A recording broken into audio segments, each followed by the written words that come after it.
कहिले एक समय थियो नेपालका हरेक गाउँदेखि सहरसम्म एमाले भन्ने शब्द नै शक्तिको प्रतीक थियो। केपी शर्मा ओलीको भाषणले हजारौंलाई प्रेरणा दिन्थ्यो।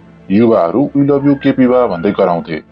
नेपाली जनताको मनमा रेल पानीजहाजको सपना देखाएर अब नेपाल बदलन्छ, सुखी नेपाली समृद्ध नेपालको आशा देखाइन्थ्यो। तर जेनजीको आन्दोलनपछि एमाले पार्टीमाथि हत्याराको ट्याग लागेको छ।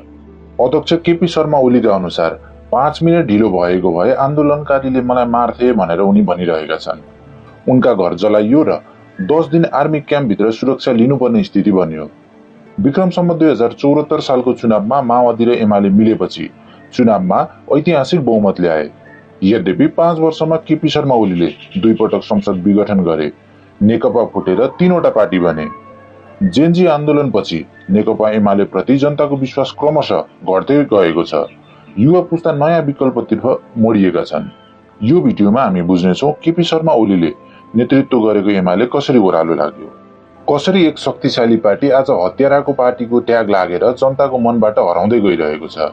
यो भिडियोमा हामी बुझ्नेछौँ एमालेको उदय र हाल पतनको पूरा कथा, उसको सफलताको सूत्र के थियो र अन्त्यतः कसरी केपी शर्मा ओली र महेश बस्नेतको दम्बले एमालेको पतन हुँदैछ।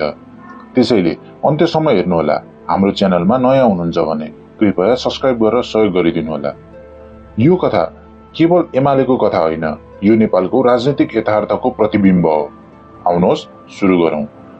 एमालेको सुरुवाती यात्रा बुझ्नका लागि हामी 1990 को दशकमा फर्कनुपर्छ। त्यो समय नेपालमा ठूलो राजनैतिक परिवर्तन हुँदै थियो। पञ्चायती प्रणालीको अन्त्य र बहुदलीय प्रजातन्त्रको सुरुवात। त्यही परिवर्तनको बीचमा जन्मियो नेपाल कम्युनिस्ट पार्टी एकीकृत मार्क्सवादी लेनिनवादी अर्थात् एमाले। यो पार्टीले पुराना कम्युनिस्ट धारणालाई नयाँ ढंगले बुझ्यो। मदन भण्डारीले प्रस्तुत गरेको जनताको बहुदलीय जनवाद जब एमालेको आत्मा बन्यो। मदन भण्डारीले भनेका थिए, हामी लोकतन्त्र र समाजवाद बीच सन्तुलन खोज्छौं, जहाँ जनता नै परिवर्तनको केन्द्रमा हुन्छ। यही सिद्धान्तका कारण एमालेले आम नागरिक, मजदुर, किसान र युवा पुस्तामाझ लोकप्रियता कमायो। एमालेको प्रारम्भिक यात्रा संघर्षपूर्ण भए पनि उसको नारा स्पष्ट थियो, राष्ट्रवाद, समाजवाद र जनताको पक्षमा नीति। यही कारणले गर्दा एमाले छिट्टै नेपालको प्रमुख राजनैतिक शक्ति बन्न पुग्यो। जनताले यो पार्टी अरु जस्तो सत्ता लोभी नभई जनताको पक्षमा बोल्ने र देशको स्वाभिमानी जोगाउने शक्ति हो भन्ने महसुस गर्न थाले।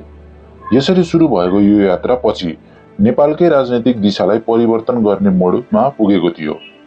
अब कुरा गरौँ नेकपा एमालेको उदयबारे। एमालेको राजनैतिक उत्थान आकस्मिक थिएन।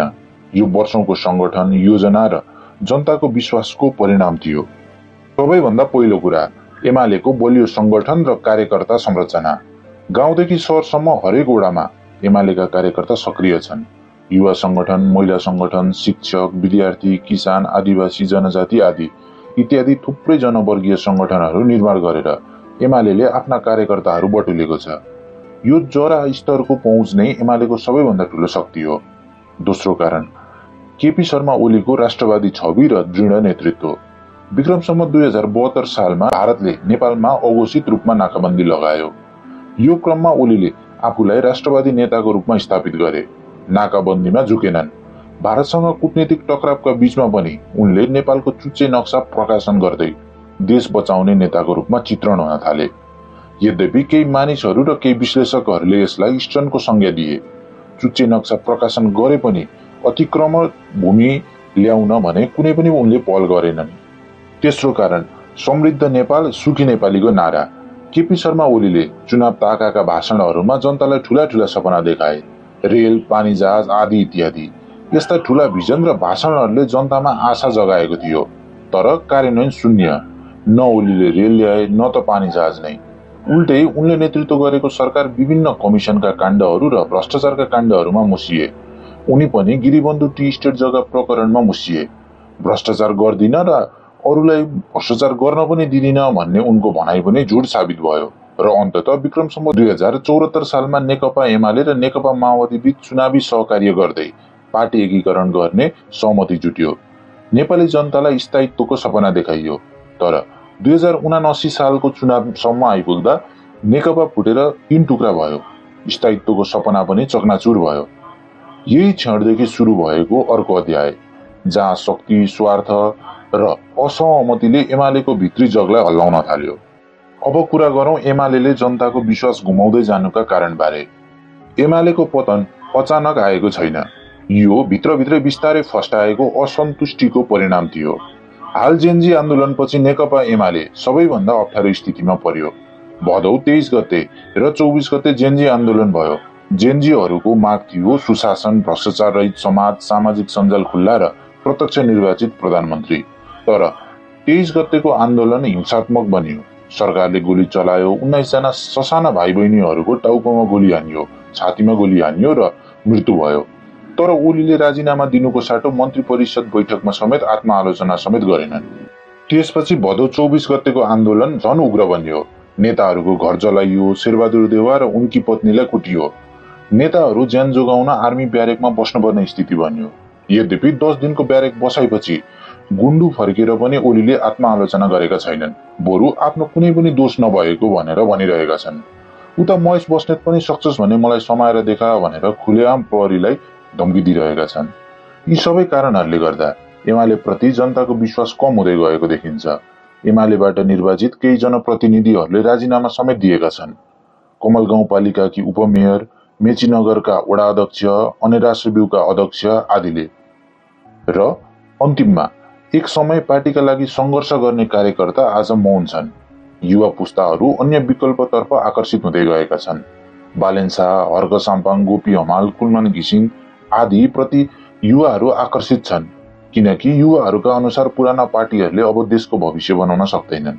यसरी एमालेको पतनले केवल एउटा पार्टीको शक्ति घटाएको होइन, नेपालको राजनीतिक विश्वास प्रणालीमै ठूलो परिवर्तन ल्याएको छ।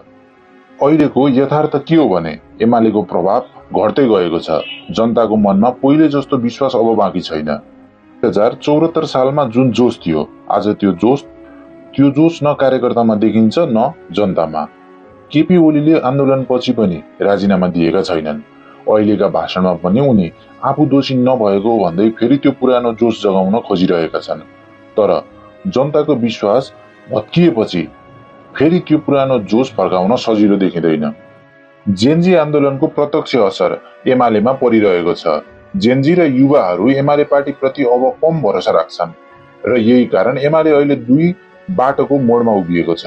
तर प्रश्न उठ्छ कि एमाले पार्टी अहंकार त्यागेर नयाँ बाटो रोज्न सक्छ? यदि सक्छ भने एमाले अझै पनि एउटा शक्ति बन्न सक्छ। तर यदि सुध्रिन सकेन भने त्यो केवल इतिहासका पानामा सीमित रहन सक्ने खतरा देखिन्छ। अब एमालेले युवालाई आकर्षित गर्ने नेतृत्व र नीति लिनुपर्छ। जेनजी पुस्ता आज नेपालको राजनीतिक परिवर्तन गर्न तयार छ, तर उनीहरू भाषणमा होइन, नयाँ सोच, पारदर्शी नीति र व्यवहारमा विश्वास गर्छन्। एमालेले यदि युवाहरूलाई स्थान, नेतृत्व र अवसर दिन सकेन भने भोलिको एमाले पुराना पुस्तासँगै हराउन सक्छ। वैकल्पिक शक्तिहरूसँग प्रतिस्पर्धा। आज नेपालमा बालेन शाह, हर्क साम्पाङ, गोपाल हमाल, कुलमान घिसिङ जस्ता नयाँ नेताहरू राजनीतिक खेलको नियम नै बदलिरहेका छन्। एमालेले उनीहरूसँग प्रतिस्पर्धा गर्ने हो भने सुध्रन जरुरी देखिन्छ। एमालेसँग अझै अवसरहरू बाँकी छन्, तर त्यो अवसर सदुपयोग गर्नका लागि परिवर्तन स्वीकारिनुपर्छ। त्यो विश्वास जित्न इमानदारिता, युवाको ऊर्जा र समय अनुसारको सोच यो पार्टीको लागि अपरिहार्य बनिसकेको छ। अन्त्यमा एमालेको यात्रा नेपालको राजनीतिक इतिहासकै एउटा उतार चढावको कथा हो, जहाँ संगठन, सिद्धान्त र नेतृत्वको बलले पार्टीलाई शिखरसम्म पुर्यायो, तर स्वार्थ, अहंकार, विभाजन र जनविश्वासको कमीले तल झार्यो। आज पनि एमालेसँग जनशक्ति, अनुभव र सम्भावना छ, तर विश्वास पूर्ण जित्नका लागि नयाँ सोच, युवालाई स्थान र इमानदार नेतृत्व आवश्यक छ भन्दै आजको लागि बिदा माग्छौं। धन्यवाद। जय नेपाल।